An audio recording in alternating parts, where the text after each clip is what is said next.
शाम प्राची टीवी पर सीरियल देख रही होती है, तभी उसकी सास वहां आती है। अरे सीरियल में तो ऐसे मग्न है जैसे आज रात का खाना पड़ोसी आकर बनाएंगे। मुझे पता ही नहीं था आपने अपने बेटे की शादी पड़ोस में भी की हुई है। हैं? मतलब? मतलब इस घर में सारा काम बहू ही करती है, आप तो सिर्फ खर्राटे मारती हैं। अच्छा जी, फिलहाल तो तुम आराम फरमा रही हो, चलो जाओ, ये मेरे टीवी देखने का समय है। आहा, इसीलिए मुझे भगाया जा रहा है। सॉरी, अब तो बिल्कुल नहीं जाऊंगी। प्राची की इस बात पर दोनों सास बहू के बीच टीवी रिमोट के पीछे बच्चों जैसे छीना झपटी शुरू हो जाती है, जिसके बीच श्लोक भी काम से घर वापस आ जाता है। हाँ, आज मेरी चूहे बिल्ली की जोड़ी किस बात पर झगड़ रही है? अरे तेरे बीवी मुझे टीवी ही नहीं देखने दे रही। अरे तुम्हारी मम्मी मुझे खाना बनाने के लिए फोर्स कर रही है। अरे वाह, ऐसे बेतुके रीजन पर तो बच्चे भी झगड़ा नहीं करते। अरे मुझे कुछ मत बोल, सब इसने ही शुरू किया है। हाँ हाँ, जैसे आप तो बहुत दूध की धूली है ना। अरे बस, दोनों चुप। प्राची जाओ, खाने की तैयारी करो। और माँ तुम छोड़ो, तुम्हें क्या बोलूं, शांति से अपना सीरियल देखो, मुझे दोबारा लड़ने की आवाज सुनाई नहीं देनी चाहिए। ऐसा बोलकर श्लोक वहां से चला जाता है, जिसके पीछे पीछे प्राची भी कुछ न कुछ बड़बड़ाते हुए रसोई में चली जाती है। हाँ हाँ, सासू जी को तो कुछ बोलेंगे ही नहीं, बस मुझ पर ही हुक्म चलता है, खाना बनाओ, जैसे मैं इनके घर में खाना बनाने के लिए आई हूँ। इसी तरह शाम बीतती है और रात को श्लोक और प्राची की सास खाना खाकर सोने चले जाते हैं, लेकिन प्राची गुस्से में कुछ खाए बिना काम में ही लगी रहती है। इस घर में किसी को घंटा फिक्र नहीं पड़ता, मैं खाऊं या भूखी रहूं। प्राची कुछ देर के लिए रसोई से बाहर जाती है और जैसे ही वापस आती है तो वहां दूध का भरा ग्लास देखकर हैरान रह जाती है। फिक्र पूरी है, बस दिखाना नहीं है। प्राची दूध पीकर सोने चली जाती है और अगली सुबह एक बार फिर सास बहू का कार्टून नेटवर्क स्टार्ट हो जाता है। ये तुमने ही किया है। अरे अजीब जबरदस्ती है, मैं बोल रही हूँ मैंने कुछ नहीं किया। दोनों ने मिलकर पूरे घर को पागल खाना बनाया हुआ है।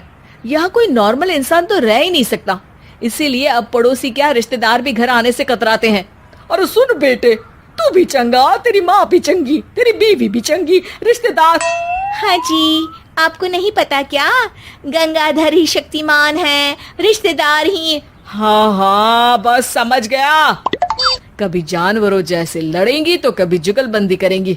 भाई मैं आप दोनों के बीच में नहीं फंसना चाहता। सास बहू की इस मन मौजी जोड़ी से परेशान होकर श्लोक अपना सिर खुजलाता वहां से चला जाता है। चलो अब मैं भी कीर्तन में जा रही हूँ।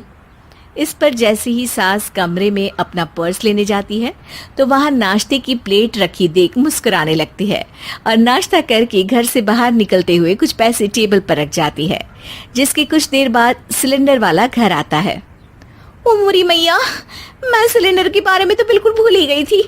घर खर्च के सारे पैसे भी मम्मी के पास है और श्लोक से बोला तो उल्टा 4 बात सुनाएंगे। प्राची ये सोच ही रही होती है कि अचानक उसका चेहरा चमक उठता है और वो घर में आकर इधर उधर देखने लगती है।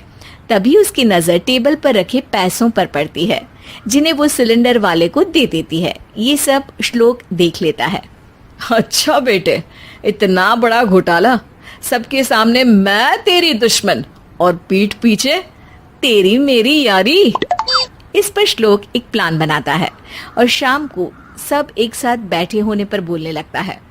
माँ, तुम दोनों की बहुत लड़ाई होती है, इसलिए मैं सोच रहा हूँ कि प्राची को उसके घर छोड़ाऊं, इससे वो भी खुश रहेगी और तुम भी। अचानक श्लोक की ये बात सुनकर सास बहू शौक से उसकी तरफ देखती हैं। अरे ऐसे कैसे घर छोड़ाओगे, मुझे कहीं नहीं जाना। अरे तुमने बोला नहीं पर मैंने सुन लिया, तुम्हें मम्मी के साथ रहना अच्छा नहीं लगता, मुझे पता है। अरे वाह, अरे जब बहू खुद कुछ काम बोले तो वो तुझे सुनता नहीं, और अब जो इसने बोला ही नहीं वो तू समझ गया। जब उसे नहीं जाना तो फिर जबरदस्ती क्यों कर रहा है? अच्छा, फिर आपको मौसी के घर छोड़ाता हूँ, बस अब आप दोनों एक घर में एक छत के नीचे नहीं रह सकती। मैं इस टॉम एंड जेरी की जोड़ी को और नहीं झेल सकता। है? ऐसे कैसे नहीं रह सकते? तुम्हें इतनी दिक्कत है तो तुम्हारा बोरिया बिस्तर पैक कर देती हूँ, लेकिन मम्मी जी कहीं नहीं जाएंगी। बिल्कुल यही सुनना था मुझे। अगर दोनों में इतना ही प्यार है फिर हर वक्त ये लड़ाई का नाटक क्यों करती हो? देखा मैंने कैसे माँ किचन में दूध रखती है और तुम उनके लिए कमरे में नाश्ता रखती हो, और कैसे वो पहले ही तुम्हारी दिक्कत समझकर घर में पैसे रखकर बाहर जाती है। अरे भाई, इतना ड्रामा तो डेली सोप में भी नहीं होता जितना तुम दोनों ने इस घर में फैलाया हुआ है। तू हमें टॉम एंड जेरी बोलता है ना, तो याद कर वो दोनों भी एक दूसरे को बाहर वालों की बुरी नजर से बचाने के लिए हमेशा सबके सामने लड़ते थे, लेकिन अकेले में दिक्कत के समय मदद भी तो करते थे। बस हमारा रिश्ता भी कुछ ऐसा ही है। और वैसे भी अगर सास बहू में तू मैं नहीं होती तो दुनिया वालों को कहानियां कैसे मिलेंगी?